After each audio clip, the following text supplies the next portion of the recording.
যেদিন ছাত্র প্রতিনিধিরা সরকারে যোগদান করলো, আমি তখনও দেশে প্রত্যাবর্তন আসতে পারিনি। আজকে আপনাদের সাথে শেয়ার করি, সেদিন আমি বুঝে গেলাম এরা রাষ্ট্র বিনির্মাণে আর ভূমিকা তেমন বেশি রাখতে পারবে না।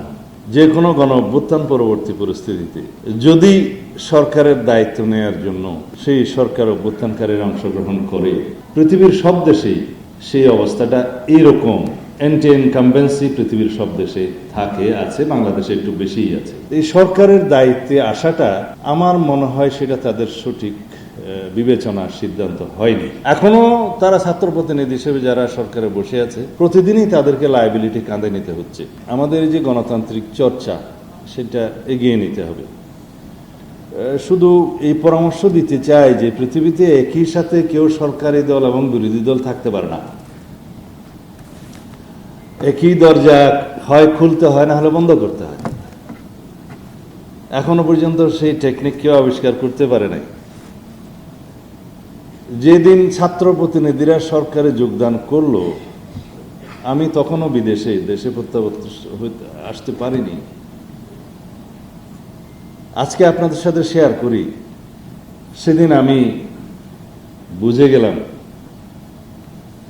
এরা রাষ্ট্র বিনির্মাণে আর ভূমিকা তেমন বেশি রাখতে পারবে না। অনেকে বলবে আমাদের মাথায় তো অনেক বুদ্ধি। এটা বুদ্ধি নয়, এটা অভিজ্ঞতা। স্বাস্থ্যকর অল টাইম হানিকম, সব সময় অল টাইম হেলদি লাইফ। যে কোনো গণ অভ্যুত্থান পরবর্তী পরিস্থিতিতে যদি সরকারের দায়িত্ব নেওয়ার জন্য সেই সরকার অভ্যুত্থানকারীরা অংশগ্রহণ করে, পৃথিবীর সব দেশেই সেই অবস্থাটা এইরকম। অ্যান্টি ইনকামবেন্সি পৃথিবীর সব দেশে আছে, বাংলাদেশে একটু বেশিই আছে। সরকার বিরোধী মনোভাবটা সবসময় জনগণের মধ্যে থাকে। যে কোনো ব্যর্থতার জন্য প্রথমেই সরকারের দিকে আঙ্গুল তুলে, এই জন্য সরকার দায়ী কি দায়ী না সেটা পরে বিবেচ্য, কিন্তু সবাই বলবে সরকার দায়ী, যেহেতু দায়িত্বে সরকার। এই সরকারের দায়িত্বে আসাটা আমার মনে হয় সেটা তাদের সঠিক বিবেচনার সিদ্ধান্ত হয়নি।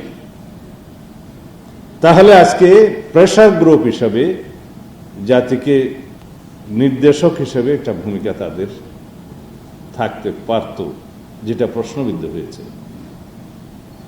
এখনো তারা ছাত্র প্রতিনিধি হিসেবে যারা সরকারে বসে আছে, প্রতিদিনই তাদেরকে লায়াবিলিটি কাঁধে নিতে